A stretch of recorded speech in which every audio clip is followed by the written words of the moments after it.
Olá, boa noite, boa sexta-feira, 31 de outubro, e hoje é sexta-feira com Lucas Berlanza para a gente comentar os principais fatos que ocorreram essa semana. Boa noite, Lucas. Boa noite, Camila. Saudações a todos que nos assistem, que nos acompanham. Sempre uma grande satisfação estarmos juntos para refletir sobre os acontecimentos à luz de uma perspectiva liberal.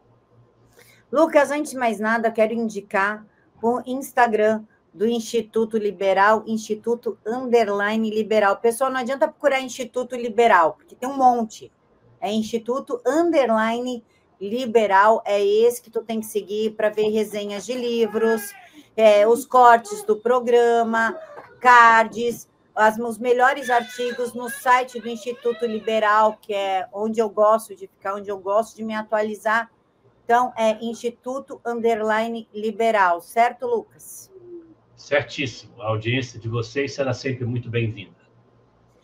Lucas, antes da gente falar sobre Código Civil e famílias poliafetivas e tudo mais, pode comentar sobre o que aconteceu no Rio de Janeiro? Eu fui, assim, a pessoa que mais vibrei porque eu sei como é a violência, eu trabalho com vítimas de violência, eu pego muitos casos do Rio de Janeiro e sei que lá virou um completo narco-estado. Ah, São Paulo não é. São Paulo é também, só que não como o Rio de Janeiro. São Paulo, a gente só tem uma facção criminosa, que é o PCC, e é altamente organizada. No Rio de Janeiro tem 3, e é essa mortandade toda que nós vemos por aí nos telejornais. Como é que tu viu essa ação da polícia contra o crime organizado no Rio de Janeiro e a reação da mídia que ficou com dó dos pobres traficantes que são vítimas dos usuários? Camila, esse é um problema muito antigo que se desenvolve a partir, sobretudo, das gestões do Leonel Brizola como governador do estado.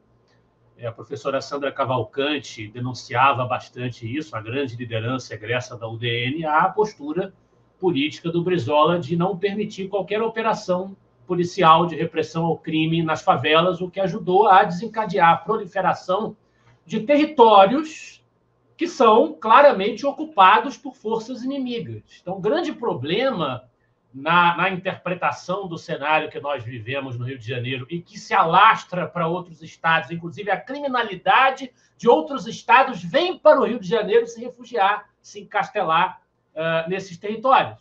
O grande problema é que se construíram realmente organizações que a gente pode considerar como criminosas, mas mais do que apenas criminosas, elas são realmente forças inimigas ao Estado brasileiro.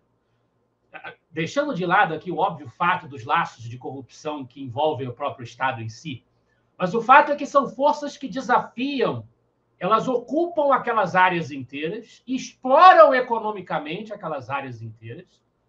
Não estamos no terreno apenas da venda de drogas, ao tráfico de drogas. Essas organizações criminosas, elas fazem a ordem que elas querem, naturalmente, sobre aqueles estratos populacionais. Elas têm ali o monopólio da violência, o domínio do território, a exploração econômica do território.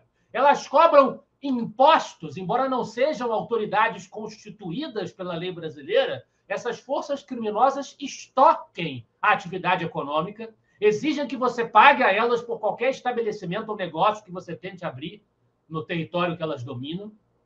Elas determinam, às vezes, até se você pode ou não morar no local onde você está estabelecido, que você estabeleceu como residência. Elas podem até expulsar as pessoas de onde elas moram e fica por isso mesmo. Há até relatos, isso foi comentado pelo Rodrigo Pimentel, que é especialista ali em segurança pública, de organizações criminosas que mandam realmente a pessoa embora e a polícia local, a administração local, o que é que fornece à pessoa? Um transporte blindado para ela sair com segurança, mas não protege o direito de propriedade da pessoa sobre a residência da qual ela foi expulsa. Então, são forças inimigas cuja estrutura de organização tem entrelaçamentos não apenas nacionais, como também internacionais, de maneira que a extensão do problema justificaria um enfrentamento federal, talvez até envolvendo as Forças Armadas, porque quem trava a guerra contra forças inimigas são as Forças Armadas. Crime comum, que a polícia fiscaliza, é você ser roubado na rua. Foi assaltado na rua. Alguém infringiu a lei dentro de um território que, em tese, ainda está sob a égide da autoridade do Estado brasileiro, que também já não é um Estado de direito nem de longe, mas isso a gente fala todo o programa aqui, né? Mas, em teoria, seria. Então, a autoridade constituída ainda exerce controle sobre aquela região, ela vai lá, prende o criminoso, ele é submetido a um julgamento e ele é punido por aquilo.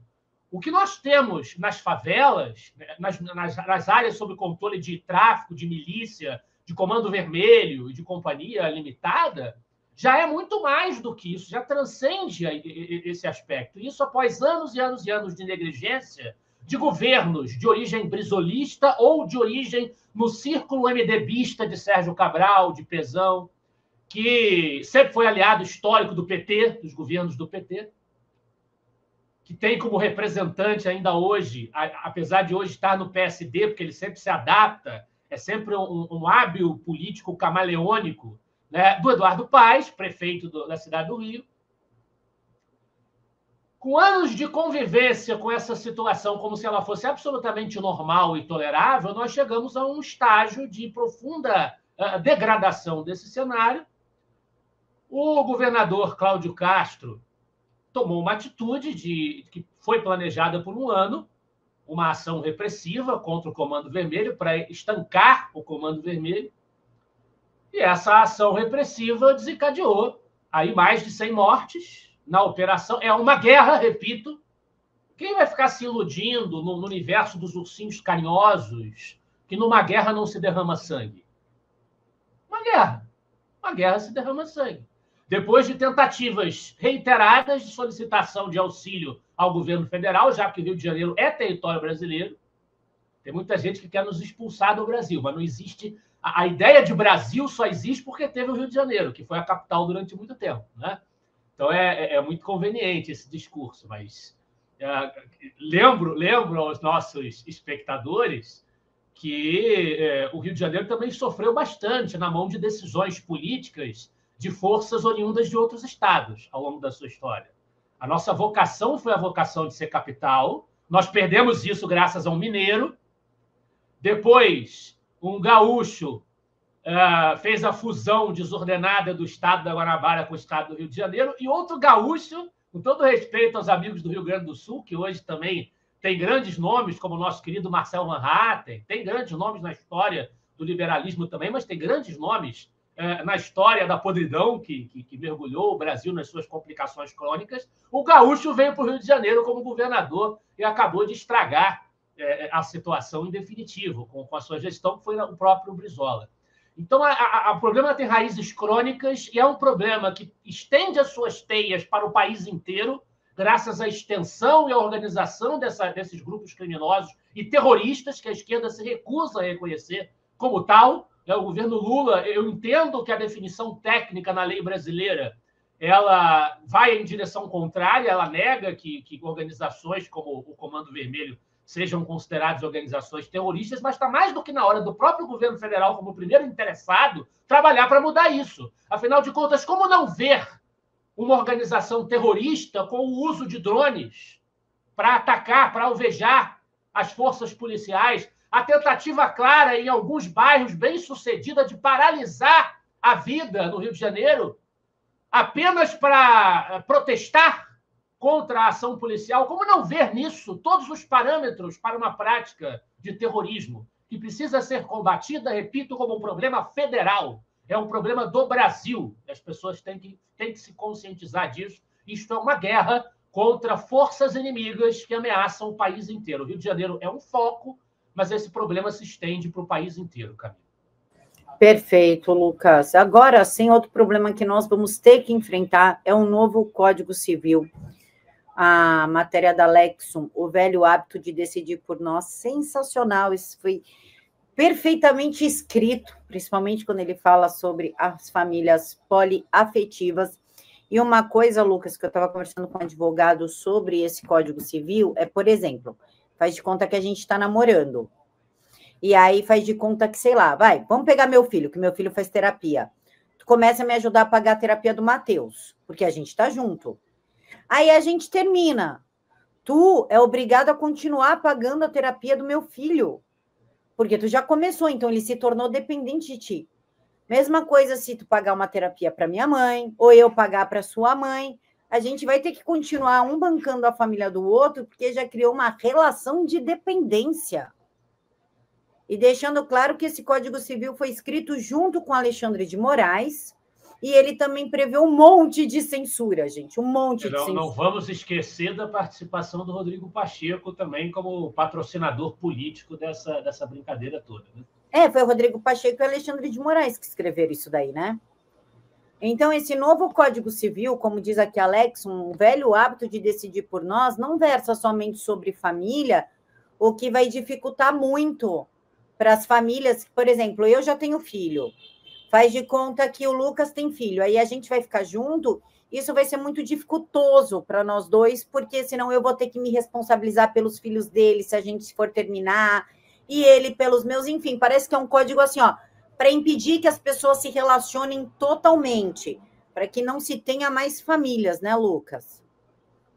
Então, Camila, essa questão do Código Civil que o nosso amigo Leonardo Correia, presidente e fundador da Lexon, retoma nesse artigo, O Velho Hábito de Decidir por Nós, é uma questão que o Instituto Liberal vem acompanhando há bastante tempo. Você também é testemunha disso, porque já houve vários artigos aqui no nosso programa, ao longo dos nossos encontros aqui, que o espectador que nos segue há mais tempo tem acompanhado, em que nós trouxemos textos dos articulistas do Instituto Liberal que também abordam esse mesmo assunto.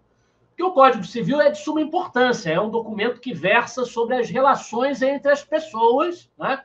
As pessoas físicas, as pessoas jurídicas, a relação entre as entidades, né? na sociedade brasileira, e isso diz respeito a questões como o casamento, como a organização familiar, como a relação entre as empresas, né?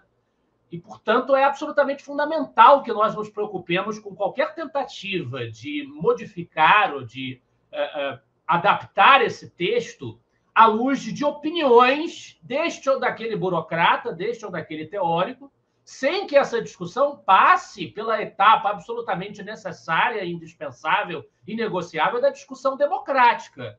Porque se nós pretendemos, sabemos que não estamos, mas se nós pretendemos estar em um Estado de direito de vocação democrática, o nosso parâmetro legal ele tem que ser definido à luz das deliberações populares através dos representantes legalmente eleitos, e não através de juristas, através de imposições que não são devidamente discutidas. Você fecha a discussão em pequenos círculos, onde a concordância ela já está pré-estabelecida, você não tem a participação efetiva dos diversos setores da sociedade numa discussão ampla à altura do que o problema merece, do que o problema, antes de merecer, exige.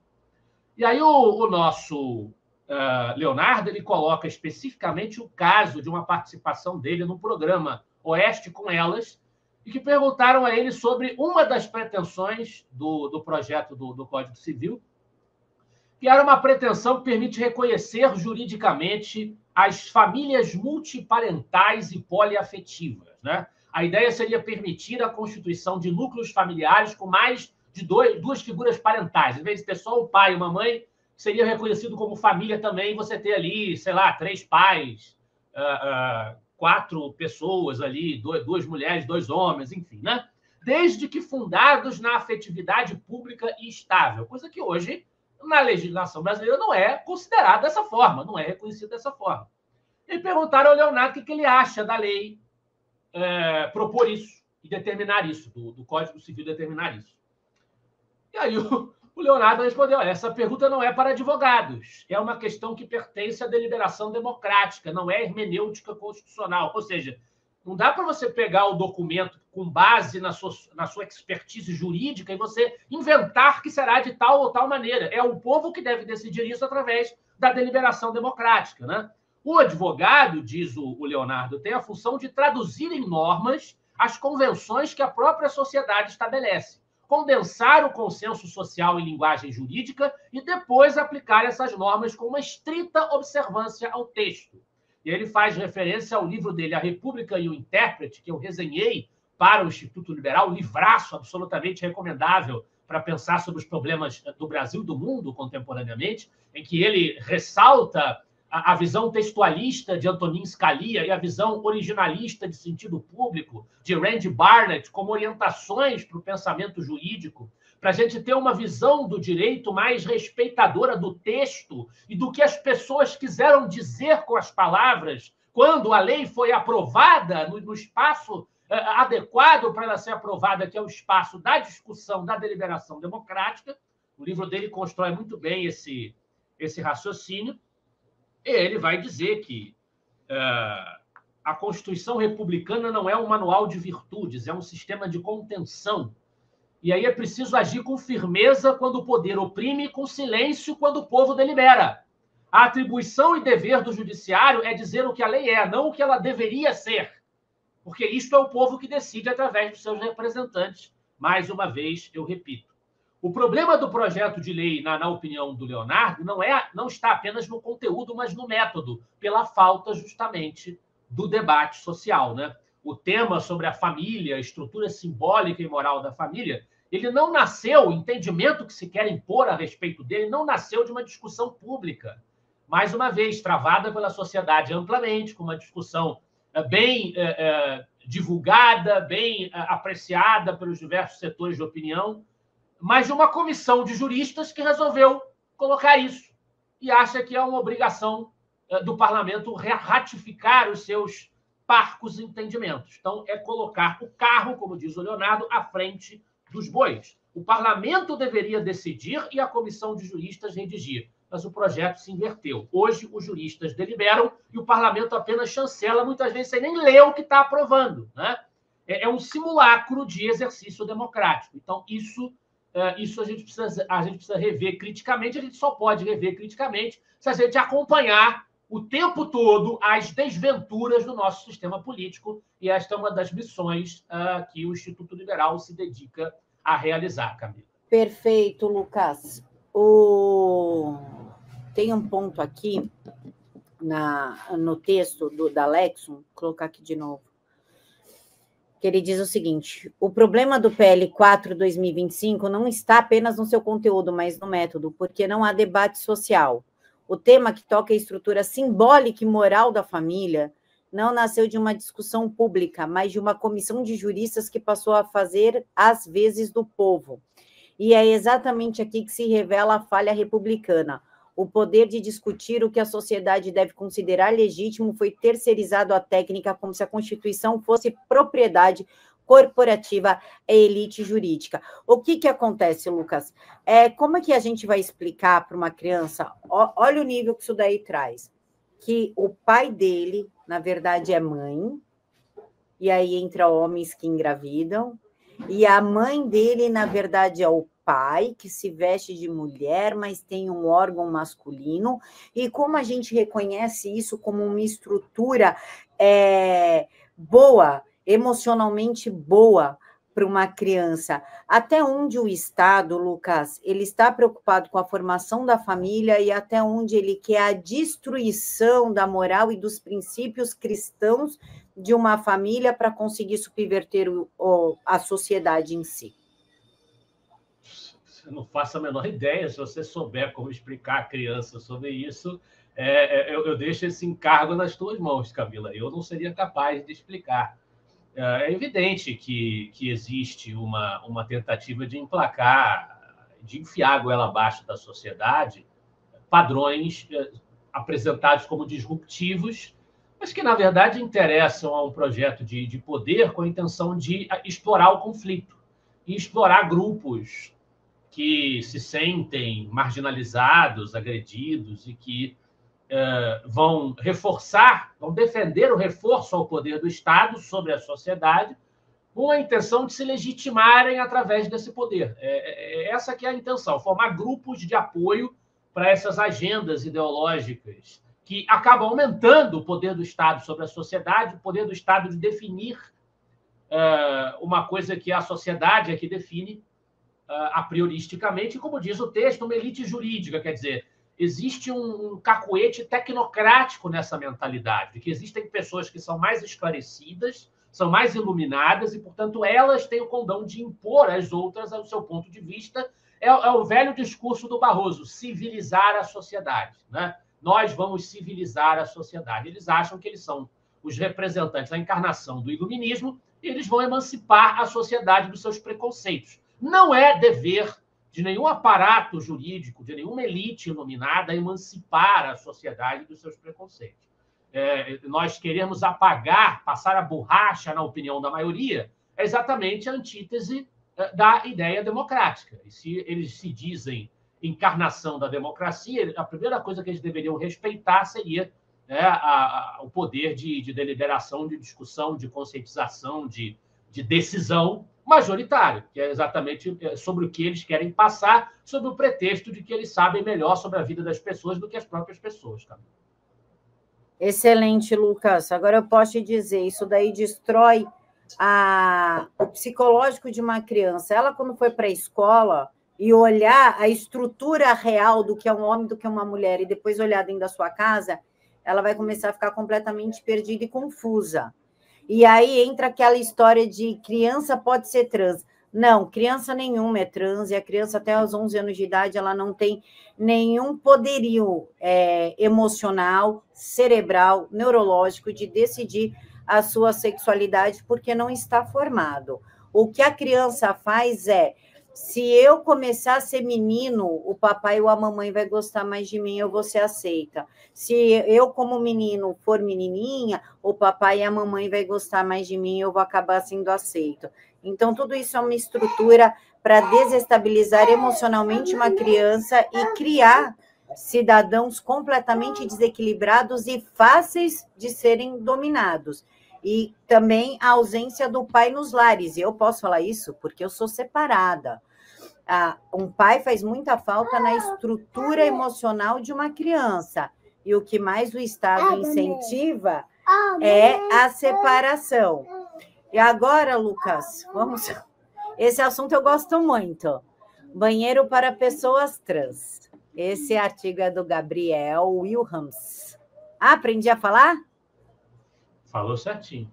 O Gabriel Wilhelms, que ele fala sobre a questão... Tá vendo, Gabriel? Teu nome não é tão difícil assim, não. Ela conseguiu. Depois de 3 meses, Gabriel, consegui falar seu nome. A questão dos banheiros para pessoas trans é muito interessante, porque assim, Lucas, defende-se um banheiro misto, né? Eu quero um banheiro separado para eles, porque eu sou mulher e não me sinto nem um pouco à vontade de entrar num banheiro com um homem, seja ele vestido de mulher ou não mulher, o banheiro é para mulher. Mas, ao mesmo tempo, Lucas, eles defendem metrô separado. Como é que fica essa questão tão bagunçada, Lucas? Eu quero um metrô só de mulher para que eu não seja abusada, mas eu quero um banheiro misto com homens, num banheiro que é algo que dá para ter um estupro. Não, mas aí não tem problema. Mas dentro do metrô tem algo em movimento, com 10 mil pessoas. Como é que funciona isso, Lucas? Pelo amor de Deus. Então, Camila, primeiro parabenizar o Gabriel Wilhelms pela maneira equilibrada e bastante respaldada em literatura liberal, né? Nesse artigo, ele utiliza John Stuart Mill, por exemplo, para refletir sobre a questão, né? Ele trabalha em cima dos autores da tradição liberal para pensar sobre o problema, reflete sobre o princípio do dano que John Stuart Mill abordou, e ele tenta realmente dar atenção a todos os argumentos que possam ser proferidos a respeito do assunto. Ele não dá atenção apenas a um lado da questão, é um artigo longo de 2 partes, então nós trouxemos aqui para comentar, depois do artigo concluído, né, a segunda parte, a conclusão que a gente está dando destaque na nossa conversa, mas tem uma primeira parte, quem acessar o artigo, tem ali, clique aqui para ler a primeira parte, a pessoa consegue ler o início do raciocínio do Gabriel. Ele vai justamente a questão dos banheiros para pessoas trans sob uma ótica liberal, é o título do artigo, em que ele se vê provocado pelo fato de que a militância da causa trans, e nós temos que aceitar que as pessoas, elas, na verdade, o homem que sente que ele tem ali uma identidade de gênero distorcida, que ele é uma mulher, ele se apresenta como uma mulher, se veste como uma mulher, que a gente tem que aceitar que eles são o que eles dizem ser, né? Essa pauta, essa militância, ela chega às raias do ativismo judicial, movendo processos por conta dessa questão dos banheiros, que você acabou de sintetizar, né? O trans, o homem que se diz uma mulher, ou trans que se apresenta como uma mulher, biologicamente é um homem, quer usar o banheiro feminino. No entanto, as mulheres, e aí existe um entrechoque, a gente vê isso no caso da J.K. Rowling, por exemplo, a autora da grande série de fantasia Harry Potter, grande sucesso mundial, que era uma militante do Partido Trabalhista, ela é de esquerda, mas uma esquerda de uma outra, digamos assim, geração, que tem um viés feminista, ela defende as mulheres contra a opressão, mas ela entra em choque com o movimento trans. O movimento trans a acusa de transfóbica, detona J.K. Rowling. Por quê? Porque a mulher que se sente, né, oprimida, perseguida, ela vai reclamar de ter um homem, uma figura com um corpo masculino, entrando no mesmo banheiro que ela. E aí, como é que você compatibiliza estas demandas? É a discussão que o Gabriel tenta resolver de maneira liberal, à luz da doutrina liberal, dos parâmetros da tradição liberal.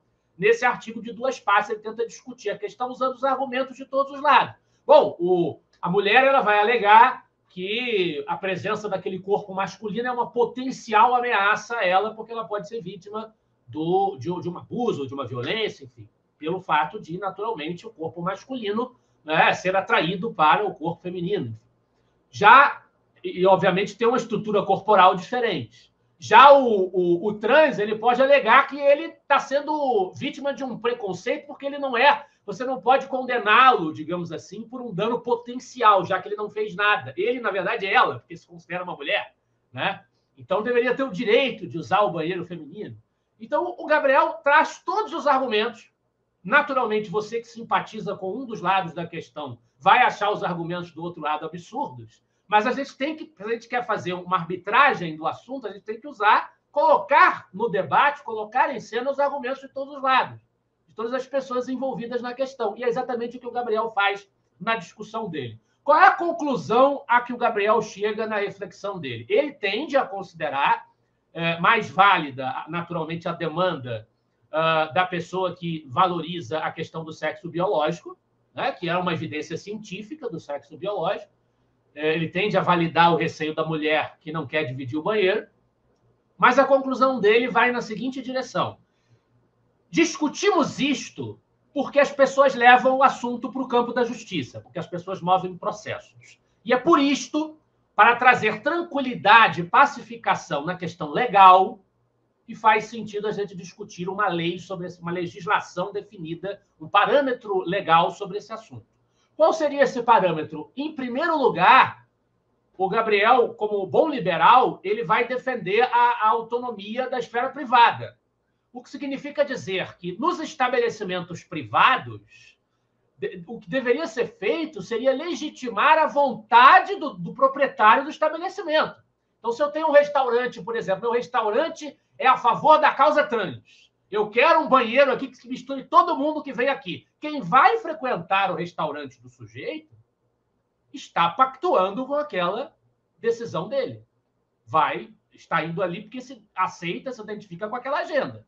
Então, a mulher que se sente ameaçada por ir a um banheiro frequentado por uma mulher trans, que, na verdade, biologicamente é um homem, não irá naquele restaurante. Ela irá em outros estabelecimentos onde se respeitará a regra do sexo biológico, o homem e a mulher.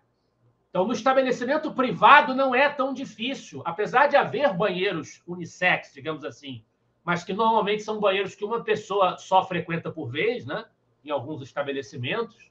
Nas nossas casas, obviamente, tem um banheiro para todo mundo, enfim. Mas a regra que a gente vê nos estabelecimentos é ter um banheiro para homem e um banheiro para mulher. Então, a mulher que realmente se identifica com esse modelo, ela vai frequentar os estabelecimentos, e o trans, no caso, não irá, né, frequentar os estabelecimentos onde esta regra vige.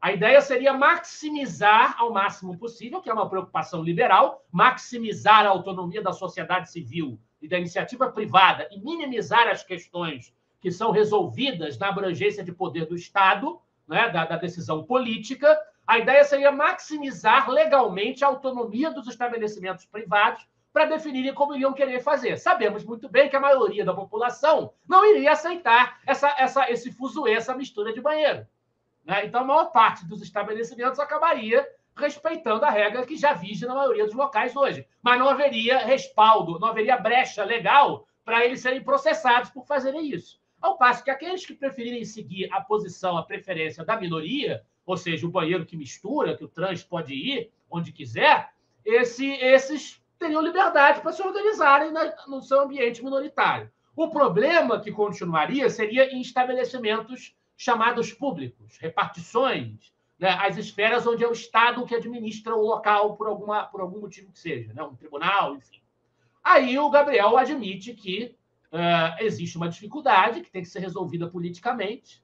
Ele dá uma sugestão, que essa questão seja definida por uma autonomia federativa, quer dizer, cada unidade da federação, cada local determina como vai fazer por uma eleição democrática, uma decisão democrática, mas é muito difícil imaginar que, democraticamente, a posição dos que querem o banheiro misturado prevaleceria, né? O banheiro liberado para o trans entrar com a mulher, é muito difícil imaginar que a maioria da população concordaria com isso, né?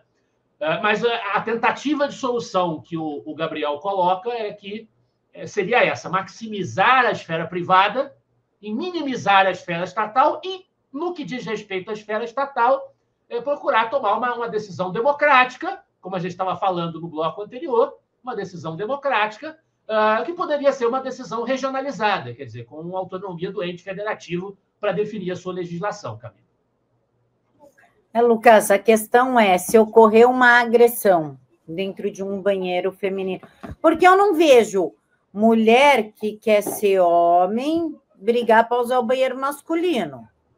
Eu não vejo isso, mas eu vejo homem que quer ser mulher querer usar o banheiro feminino, ao invés de usar, sei lá, o banheiro da família. Tem locais, muitos locais, que tem um banheiro da família, que é só uma porta, uma privada e uma pia, né? Que a gente pode entrar com os nossos filhos ali. Então, você não vê ninguém, é só tu e o banheiro. Se ocorre uma agressão dentro deste banheiro, qual lei que é? É a Maria da Penha? É tentativa de estupro? É assédio? Qual lei que entra? É feminicídio, se ela morrer, ou não é feminicídio, já que é um homem vestido de mulher? Como que a lei lidaria com esses pormenores? Camila, para mim, agressão é agressão. Eu não gosto dessas diferenciações. Para mim, o pessoal matou, feriu, machucou, ela vai ser punida por isso. É uma agressão. Nesse caso, seria uma agressão. A agressão tem que ser punida. Não importa se ela acontece no banheiro, se ela acontece na sala, ela é uma agressão. Entendeu? Para mim, é assim que deveria ser. Mas aí entraria na agressão de um homem contra uma mulher, que hoje é chamada de agressão de uma pessoa contra outra. Mas é que o peso da lei é diferente. É que o peso da lei é diferente. Pois é, mas para mim é uma agressão de uma pessoa contra outra. São indivíduos, o indivíduo foi agredido pelo outro, ele tem que ser punido pela agressão que cometeu. Enfim, aí, tudo bem, você está dizendo, você vai considerar que ele é um homem ou uma mulher. Aí é uma outra... É uma outra discussão que o Gabriel não entra nessa análise de pormenor jurídico. Ele está falando sobre a possibilidade de usar o banheiro, né? Possibilidade de usar o banheiro. A pessoa usou o banheiro. A agressão, ela já praticou a agressão, vai ser julgada a agressão. Aí é uma outra discussão. Qual é a legalidade, a tipificação criminal desta agressão? É uma outra discussão. O Gabriel não entra nesse departamento. Mas você vê como a esquerda não pensa nisso? Como é que eles lidariam com isso? Cara, eles são muito idiotas. Agora, me diz uma coisa, Lucas. Tu tem mãe, certo? Sim. Tu gostaria que a tua mãe entrasse num banheiro e logo atrás entrasse um cara de vestido? Claro que não. Isso daí é preconceito ou é sobrevivência? Eu acho que é bom senso. Então, pronto. Aí a esquerda vem falar que tem que tomar... Ai, gente, esquerda, não sei o que estou falando. Todo homem é estuprador.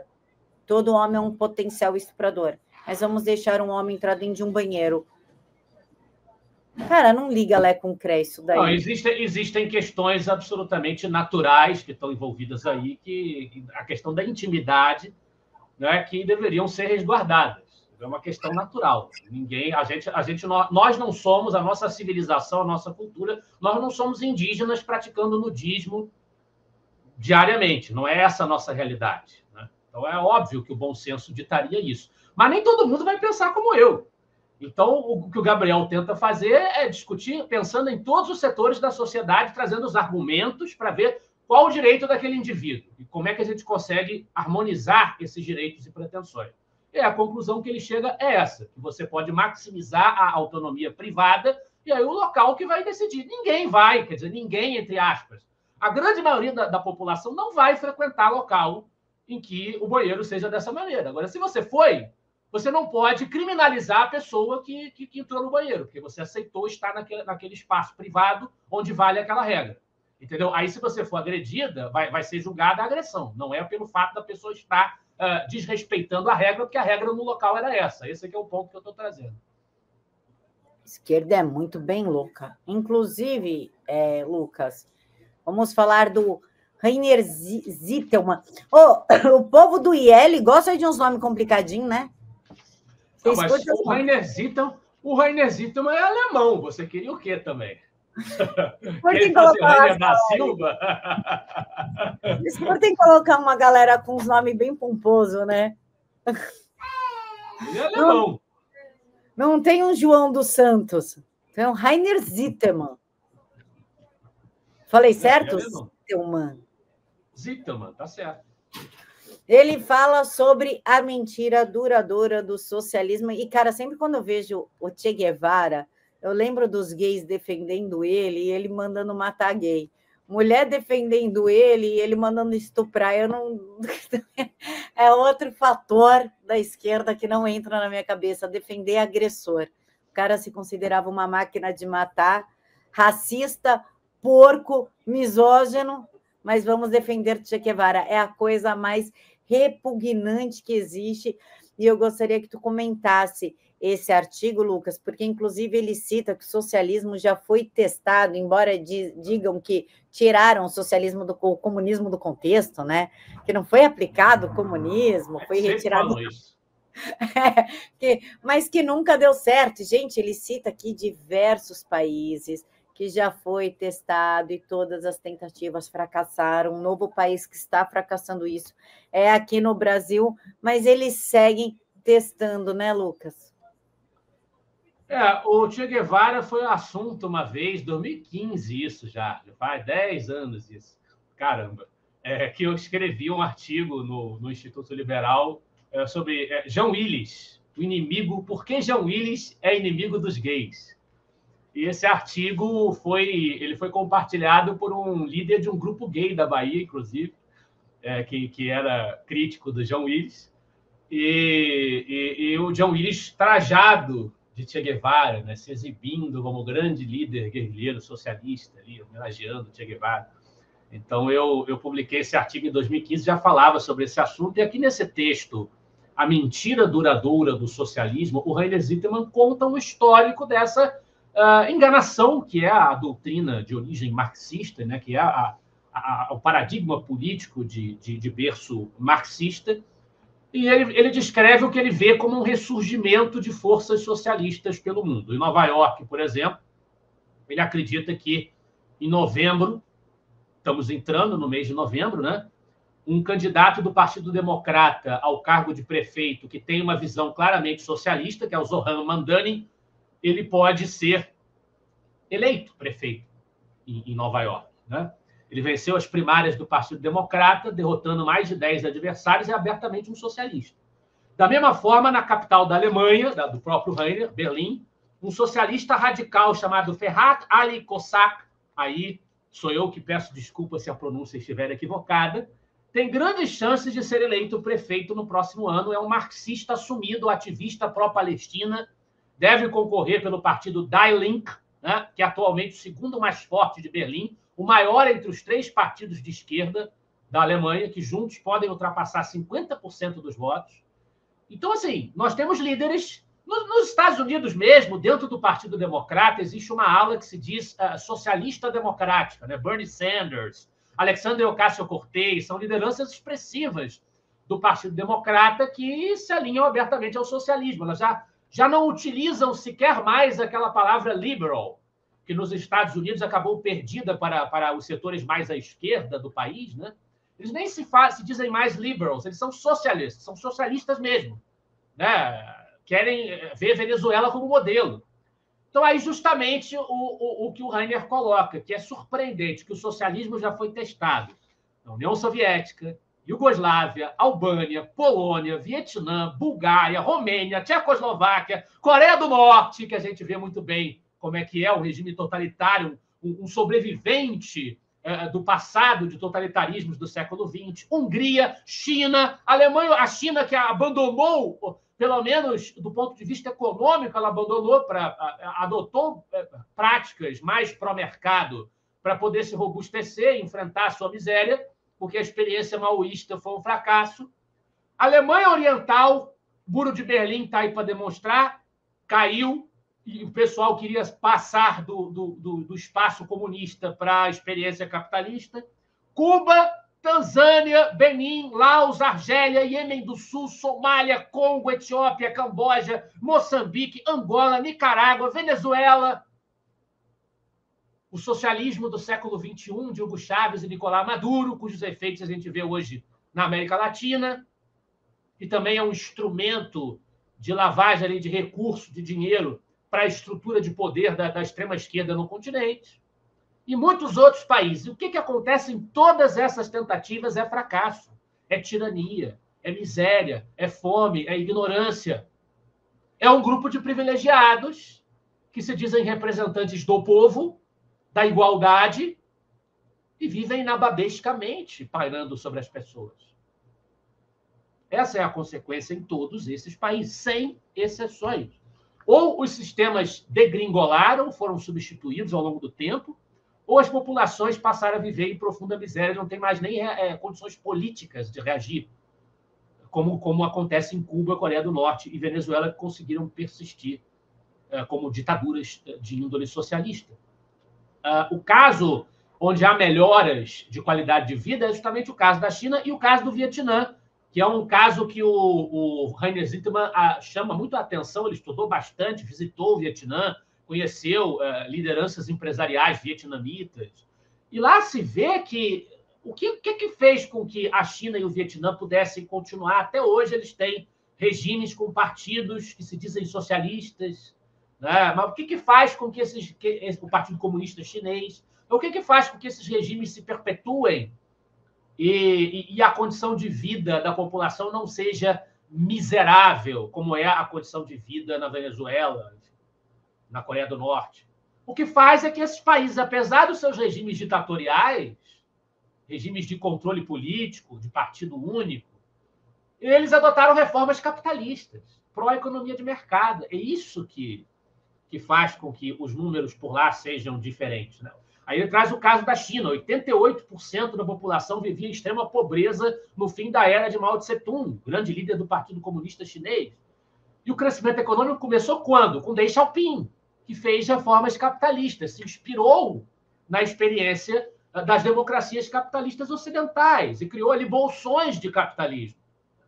Então, mas os socialistas conseguem. Aí ele fala do livro Socialism, The Failed Idea That Never Dies, a ideia fracassada que nunca morre, né? Do economista Christian Nimitz, que descreve 3 fases pelas quais todos os experimentos socialistas passaram, esses todos que fracassaram, com exceção aí das reformas da China, do Vietnã. A lua de mel, quando o mundo inteiro, a esquerda caviar, como diz o Rodrigo Constantino, a esquerda festiva, como dizia o Nelson Rodrigues, né? Os intelectuais de esquerda no mundo inteiro emocionados, se entusiasmam. Isso é o futuro. O socialismo finalmente vai dar aí o ar da sua graça triunfal. Será o exemplo para a humanidade.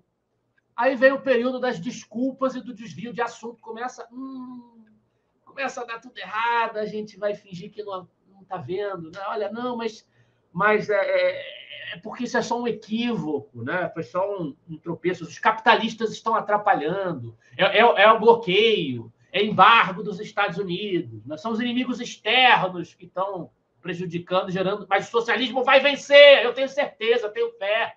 É uma religião, né? Aí vem a fase, não tem mais o que falar, é a fase do não era socialismo de verdade.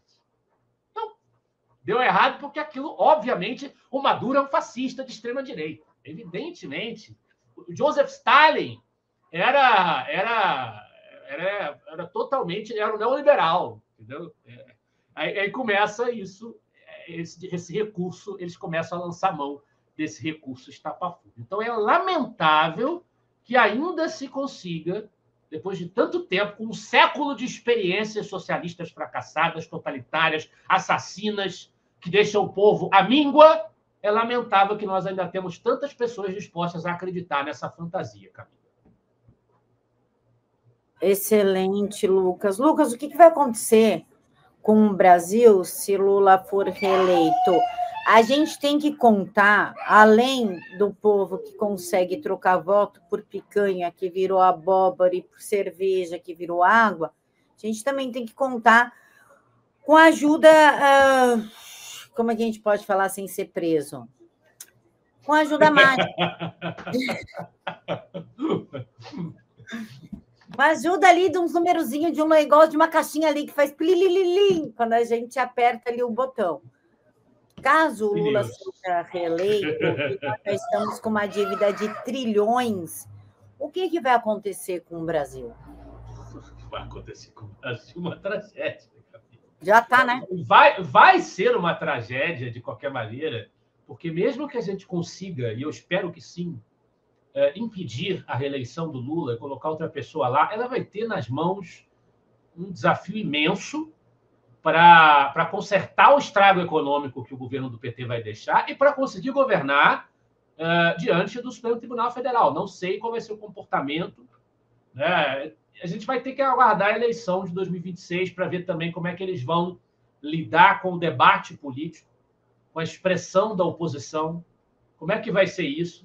A oposição conseguiu, a meu ver, nos últimos dias, literalmente nos últimos 2, 3 dias, ela conseguiu baquear o governo Lula com essa operação policial no Rio de Janeiro. A gente vê que os governadores que são oposicionistas se articularam, se uniram, estão discutindo aí uma coordenação à revelia do governo federal e conseguiu se deixar, né, Cláudio Castro, Zema, enfim, Tarcísio, Ronaldo Caiado, conseguiram deixar um arranhão significativo. O Lula contribuiu, porque pouco tempo, uma coincidência maravilhosa politicamente falando, né? Pouco tempo antes, o Lula resolveu dizer que os traficantes eram vítimas dos usuários.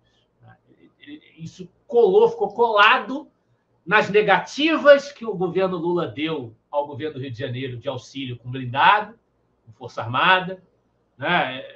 Acaba que isso arranha a imagem do governo federal e cria realmente uma reputação de que eles são os sócios dos criminosos, eles liberam o crime, eles não têm dureza com relação ao crime organizado.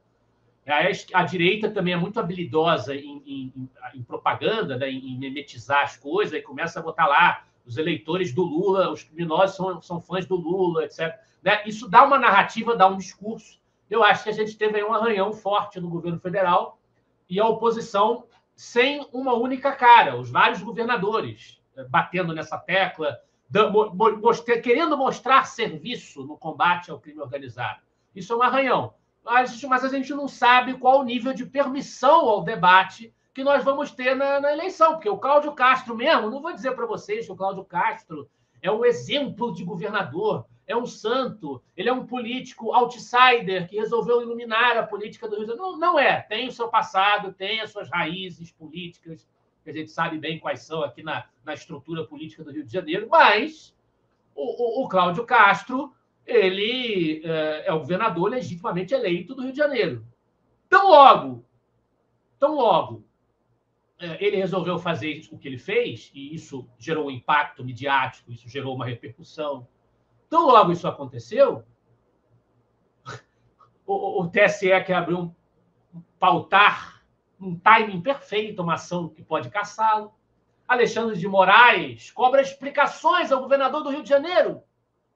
O que o governador do Rio de Janeiro tem que ficar batendo continência para o ministro do Supremo prestando satisfação do que ele faz como governador do Estado, que ele foi eleito para fazer a segurança pública do Estado.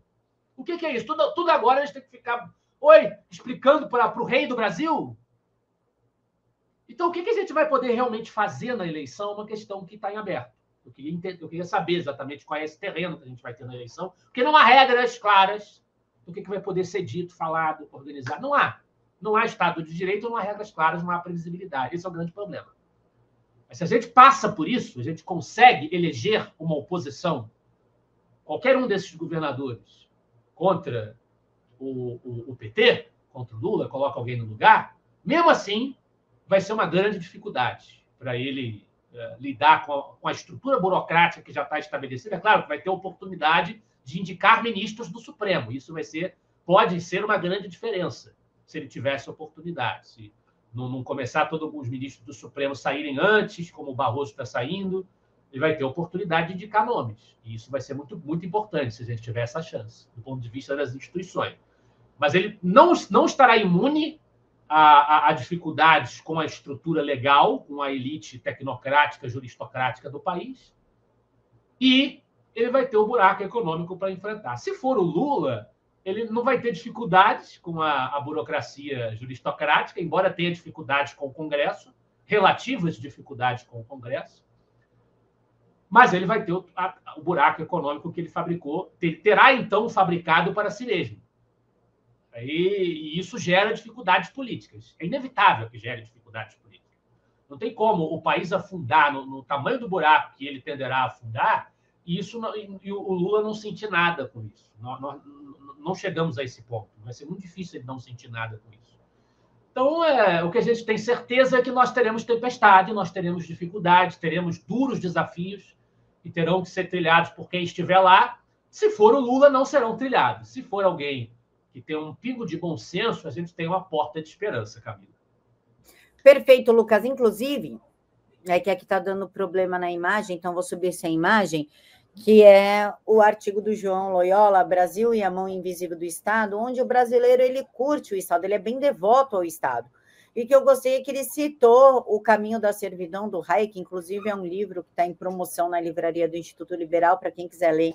É um livro excelente, onde, aqui no texto, o João diz que o brasileiro ele é hiper cordial à sua servidão com o Estado. Ele gosta, ele idolatra o Estado, sem perceber que o Estado é o seu maior algoz, é o que impede a gente de ter progresso, de sair da pobreza, por exemplo, porque é muito interessante para o Estado ter esse ricos contra pobres, negros contra brancos, enfim, essa briga, porque ele se torna, né, abre muitas aspas, de forma protetora, paternal e onipresente, né, Lucas? Esse texto do João Loyola está excelente, eu gostaria que tu comentasse sobre ele. Bom, o artigo Brasil e a Mão Visível do Estado, né, do João Loyola, que é uma brincadeira aí com a mão invisível do mercado da tradição smithiana, né? Os liberais costumam utilizar essa expressão mão invisível, e ele brinca que o Brasil tem uma tradição de aposta na mão visível, paternalista, intrusiva do Estado, desde a sua formação colonial, né? A figura estatal tem um lugar de expressão simbólica de paternidade e tutela sobre a sociedade. É claro que existe uma discussão sobre a famosa frase de que o Estado no Brasil surgiu antes da sociedade. Inclusive, no nosso livro Why Brazil? A Person Freedom in the Americas, que foi lançado apenas em inglês. Eu e Alex Catarino somos os autores desse livro. Foi lançado apenas em inglês pelo Acton Institute. A gente discute um pouquinho essa afirmativa, porque a gente sabe que havia assentamentos jesuítas no Brasil colonial antecedendo ali, ou pelo menos simultaneamente, ao estabelecimento de estruturas de um Estado mais sofisticadas. Então, dizer que o Estado antecedeu a sociedade é um pouco exagerado, mas é um peso de um projeto de Estado muito grande desde o começo da formação brasileira. Existe um passado no patrimonialismo português.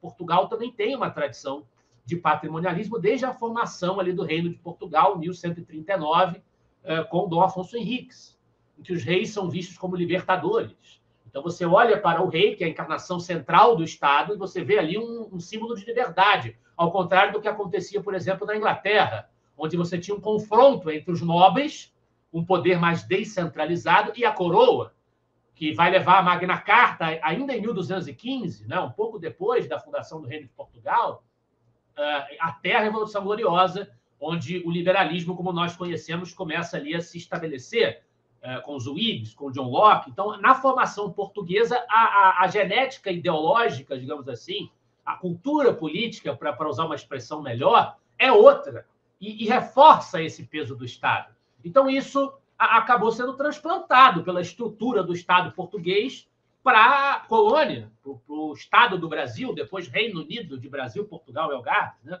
Então, o Estado é visto como uma instância positiva, por essas razões históricas também. Não é só uma questão do Brasil, uma questão de Portugal também, né? Nós herdamos um pouco isso dos portugueses.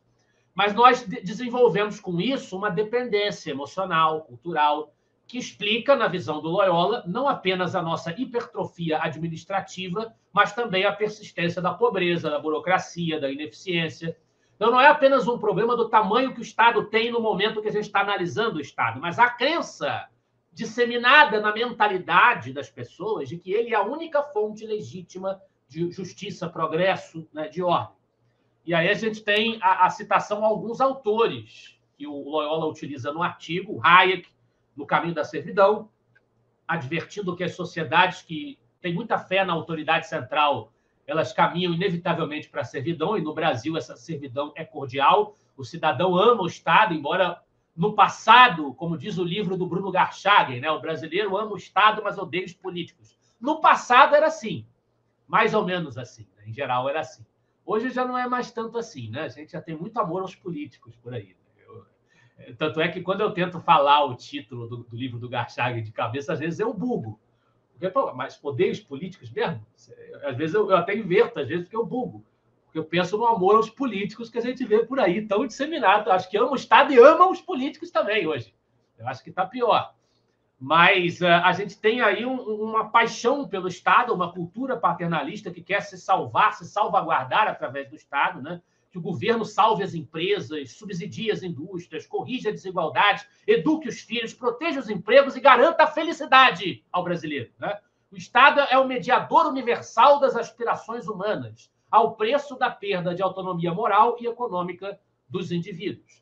E aí ele traz também citações de Tocqueville para pensar sobre isso, comparando com a democracia americana, onde lá, no século XIX ainda, Tocqueville já identificava o que ele chamava de tutela suave, um fenômeno parecido com esse, né? O governo não oprimindo violentamente a sociedade, mas enfraquecendo o espírito cidadão ao habituá-lo a depender de sua direção. Só que o Brasil encarna esse espírito de dependência, o Estado vai nos salvar, nos ajudar, com como diz o Loyola, uma perfeição tropical, quer dizer, a coisa que alcançou um outro patamar, um outro nível, né? O assistencialismo se confundindo com justiça, o subsídio com solidariedade e a intervenção com progresso. Quanto maior o fracasso estatal, maior o apelo para que ele intervenha ainda mais para corrigir o que ele já fez de errado. Ele vai fazer um novo erro, a gente vai querer que ele corrija o novo erro com outro erro, e assim o ciclo não termina. É uma aceitação cultural da mão visível do Estado, contrastando com a lógica espontânea da ordem de mercado. Ele cita vários outros, ele cita Fukuyama, Milton Friedman também, no seu clássico Capitalismo e Liberdade, Leandro Narlock, no Guia Politicamente Incorreto da Economia Brasileira. Ele usa vários autores para analisar, à luz das suas reflexões, os perigos em que o Brasil submerge, os riscos e as realidades de problemas crônicos em que o Brasil submerge pela sua aposta constante nesse infeliz receituário, Camila.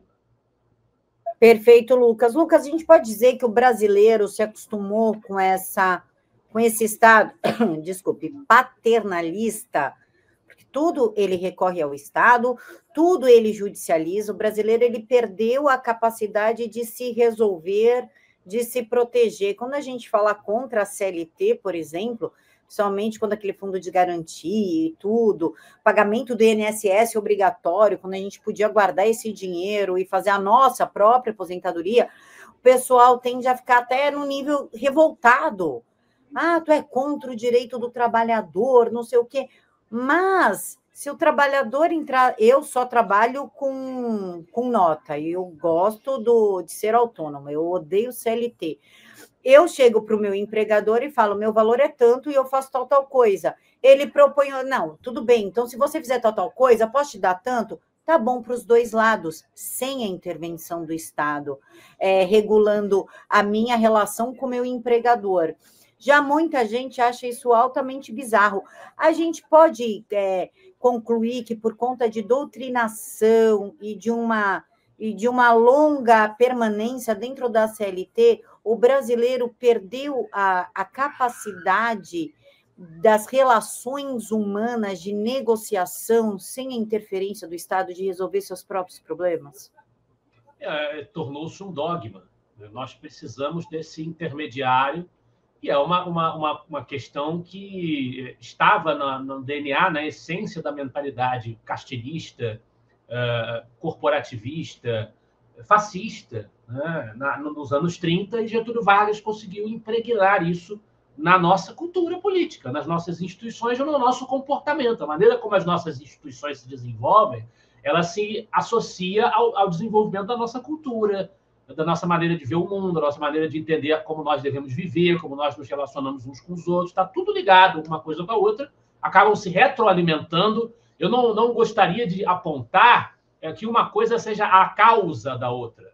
Há uma conversa entre elas, uma relação constante de interação entre o fenômeno cultural, sociológico e o fenômeno do desenvolvimento das instituições, que nos traz no caminho que nós teremos até os dias de hoje. Então, sim, o brasileiro acabou desenvolvendo essa dificuldade, esse problema. O Estado tem que estar se metendo em tudo. É exatamente esse o problema que o nosso Loyola procura apontar. Mas, ao mesmo tempo, existe, às vezes as duas coisas estão misturadas, às vezes as duas coisas estão confusamente mescladas, mas também existe uma aspiração empreendedora no povo brasileiro. Tem muita gente que quer fazer o seu negócio, que quer crescer, que enxerga. Talvez a gente precise, talvez não, com certeza a gente precisa qualificar o nosso esforço de transmissão da mensagem, da informação.